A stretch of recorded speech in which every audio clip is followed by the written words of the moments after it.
What is going on, y'all? Tank Radio here. We're going to be fighting the sun a little bit. We're going to try to get this first part done before it goes and sets, because Texas at this time, man, just the sun goes down like it's 5:30, and it's almost that time right now. But we are going to be looking at the Oscal, yes, that's right, Oscal Power Mix 700, and let's go ahead and let's get this started. Especially since it's about to get cold, we're going to be looking at this battery power system here. Go ahead and head over to Grapevine Amateur Radio and still order your Tank Radio hoodie, man. This hoodie's a great new hoodie. It has my logo on it. It has Tank Radio written down the side of the arm. Plus, new this year, wham, the awesome Tank Radio crest. Go ahead and get yours today. All right, and one more disclaimer. I did not purchase this battery system here. It was given to me by a good friend. So links for it will be in the description below. Let's go ahead and just get it open. This is the first time I open it. We're going to be doing an open box. Haha, nice. Well, everyone's taking notes from Apple. Everything's nicely packed in. We got a box right on top. Feels like all the power cords. It looks like we have the car charger. This is normal charger port. And we have a power plug to the wall, and one more. Oh, this is the adapter. Okay, so this plugs into the wall. This goes to the battery. Very nice. Let's take this out. Oh, ho, ho. Ooh, she's heavy. She's heavy. Look at that. I'm going to turn it around so you can see.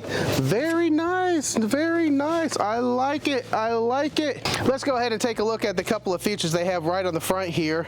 We have the power input. We have the DC 12 volt, and that's going to be for the 12 volt adapter or plug it into the car.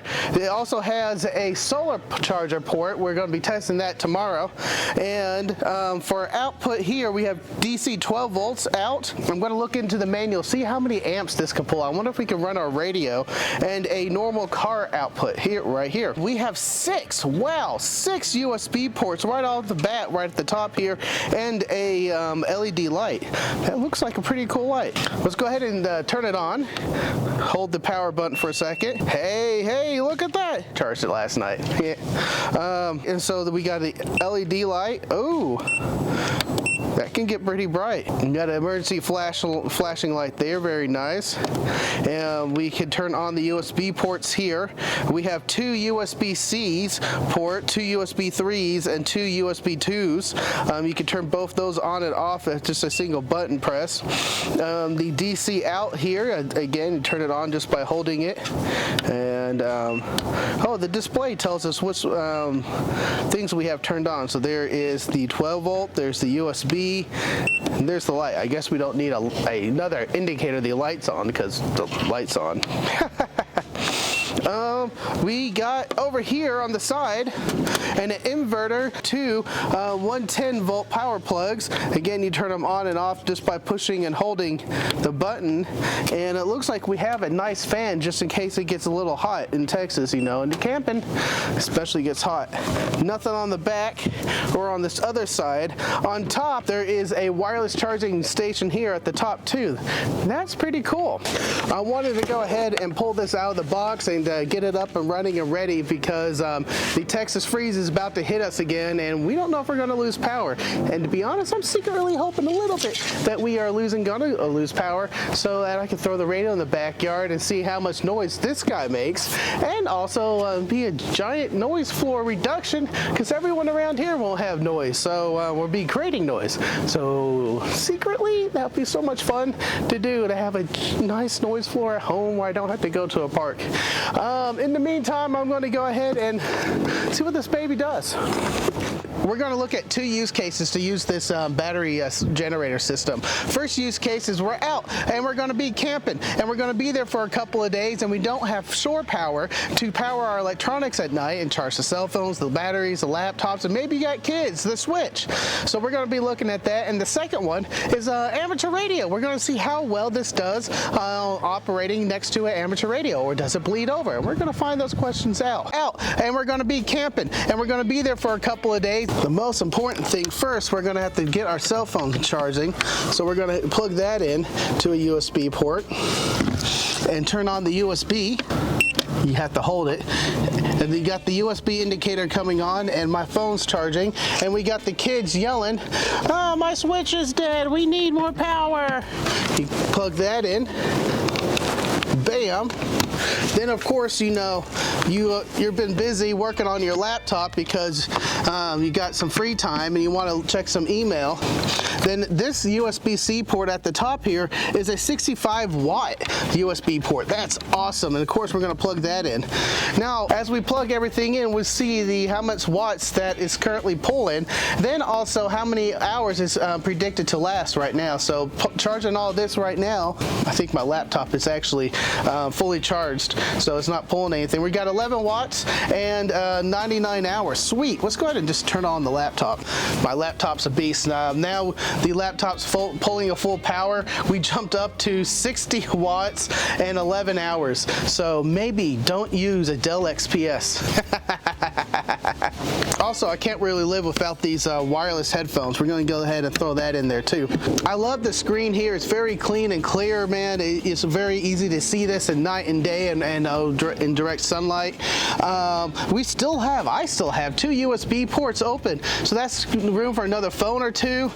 I got the laptop charging, a switch, phone, headphones. This is almost everything I go camping with. If I was bringing cameras and stuff, I need more, but hey, I am the oddity use case there, but this is perfect. Right now, it looks like I'm pulling 37 watts, and it's only going to be good for another 17 hours. This guy is a beast. I probably won't be charging him off of this. Other than that, man, this will probably last you all weekend with modest electronics, not a honking monster laptop though. Let's say you're without power, maybe for Texas reasons, because it gets cold and we lose power when it does that, or you're one of those spoiled families that takes a TV on a camping trip. So we're going ahead and turn on the inverter here, and I forgot the controller. Turn on the TV. Of course, it's one of my videos. With the inverter on, it did drop the usage of the battery hours that we have left to 14, with a couple of the other USB ports still charging, and that's because the inverters are very wasteful and not efficient about turning DC back into AC. So this is kind of like an emergency situation type thing, but I just wanted to show you it works. And you can't get better than more tank radio. Tank radio and a tank radio. Inception radio? Inception tank radio? So you're gonna be camping for a long weekend, and you need to recharge your battery here for a bit. So when you're out and about, leave some solar panels out, and the Oscal is great enough to have regular standard power pole adapters for solar power input. So I'm going to go ahead and plug that in. It's going to beep at us, and give it a second, and it's going to recognize we're charging it now, and it will change the display to a charge display. With our current solar production, it's going to take 35 minutes to recharge the battery. Or actually just top this guy off. I think we cover all the operating bases for camping or just general usage. Now the times for the big questions is how RF quiet it is. Right now I have my Yaesu FTDX10 set up. We got it tuned to 20 meters, and it's kind of a quiet day. It's unusual for my backyard, but it makes it perfect for this test. First thing we're going to do is just turn on different things on the SoCal battery here and see how it affects the band. All right, we just turned it on, and it's generally quiet right now on 20. And next I'm going to turn on some USB charging, and again it looks generally quiet. I'm relatively pleased with that. And plug in the solar charger. Ooh, we got some spikes coming off of that. Let's go ahead and unplug it real fast. And they instantly went away. So the charge controller in this is not RF quiet. Look at that, almost instantaneous. And finally, let's just turn on the big daddy, the inverter. Oh, I'm seeing a lot more flashes popping up for the inverter. Just out of curiosity, let's go to 70. Oh, it's all angry over at 70. Say that you want to run your radio off the battery here. From an older project, I cut a car extension cord, and I still have the car plug on it, and I put power poles on it. Now I got it plugged into the radio over here. Last night I did pull up the manual, and out of the 12 amp plugs you have at the top here, you are going to be able to pull 10 amps from them. I don't recommend running a 100-watt radio off of that, probably a QRP, maybe 20 watts. So I'm going to go ahead and turn this power down and just turn it on just to see if it's going to generate any noise. And that is not quiet at all. Yeah, we got interference. So I'm going to go ahead and turn off the DC port here. Of course it goes away when I have the radio plugged in. Yeah, that looks all kinds of mad. And let's just switch things up. I need a load. Huh. Now that's interesting. I have a load coming off of the battery on the 12 volt DC power, and it's RF quiet now. But when I plugged in the cable, that it was all angry and interference. So there's probably not clean power coming out of that, affecting the receive there. Well, that's why I brought this guy out. It is a ferrite. We're going to throw a ferrite on there and see if it changes it. All right, it's booting up. I got the ferrite on the power cord. No, it's still angry. 2 ferrites. It's still mad. All right, well, I'm going to call it there. Useful in amateur radio? Not that much. Great for taking camping and as an emergency battery backup system for charging electronics, maybe a TV or two for a little time periods. And you can charge it on solar. That is awesome. I'll take this camping any day, hands down camping. Take it out when I'm activating amateur radio? Not that much. I wish the power coming out of the 12 volts for some reason was a little bit more clean. I don't know why that my scope is all angry when I plug it into the radio. And though it does power-ish my laptop, that's good, but then I just draw the battery down way too fast.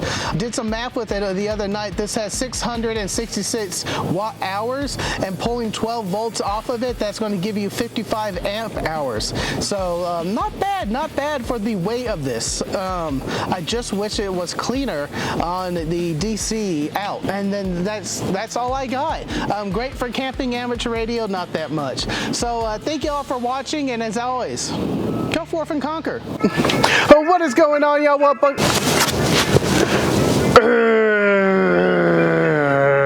Go back to 20.